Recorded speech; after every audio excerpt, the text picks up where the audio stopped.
क्या खूब कहा है कि जुबान और नियत फिसलने मत दो। कहानी लेके आई हूँ जो आप लोग को सुनाते हो, आप लोग बताइएगा कैसी लगी आपको।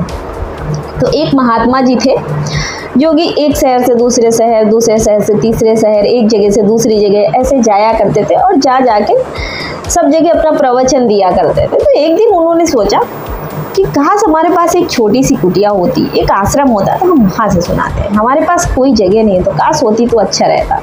वो सोच ही रहे थे और एक शहर से दूसरे शहर गए, गांव गए।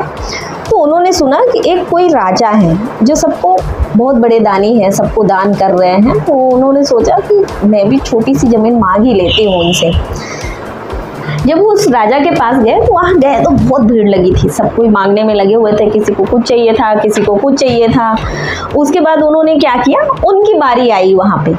तो राजा के पास खड़े हुए तो राजा ने पूछा कि महात्मा जी, गुरु जी आपको क्या चाहिए।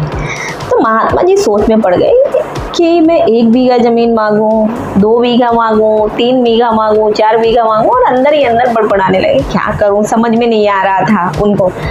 महाराज जी जो थे, जो राजा थे, वो समझ गए कि गुरु जी को शायद कुछ ज़्यादा चाहिए होगा, इसलिए नहीं बोल पा रहे हैं। तो उन्होंने बोला कि गुरुजी ऐसा करिए कि आप यहाँ से चलिए, जहाँ तक छू लेंगे पूरे दिन में, शाम तक में आप जहाँ छू के आ जाएंगे वो ज़मीन आपकी हो जाएगी।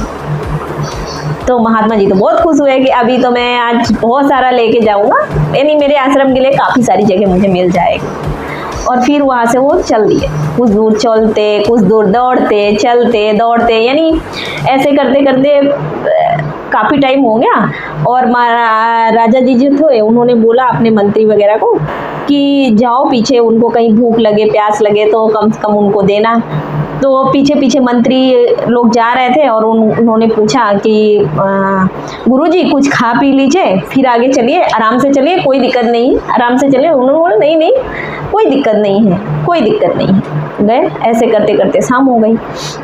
फिर उन्होंने सोचा अब शाम को मुझे तो राजा के पास जाना पड़ेगा, नहीं तो ज़मीन नहीं मिलेगी, यहाँ से लौटना पड़ेगा शाम के पहले। तो बीच में नदी वगैरह भी आई, तो उन्होंने सोचा कि काश ये नदी मेरी हो जाती। तो कुछ दूर दौड़ते, ऐसा करते करते फिर वो वापस आए तो राजा की दरबार चली रही थी उस टाइम पे। गए वहाँ पे तो वहाँ पे गिर गए, गिरो तो उठे ही नहीं, वापस चले ही गए। तो आप क्या सीखते हैं इस कहानी से, हमें ज़रूर कमेंट सेक्शन में बताइएगा। और बनो ऐसा जो आपके जैसा कोई बनना चाहे।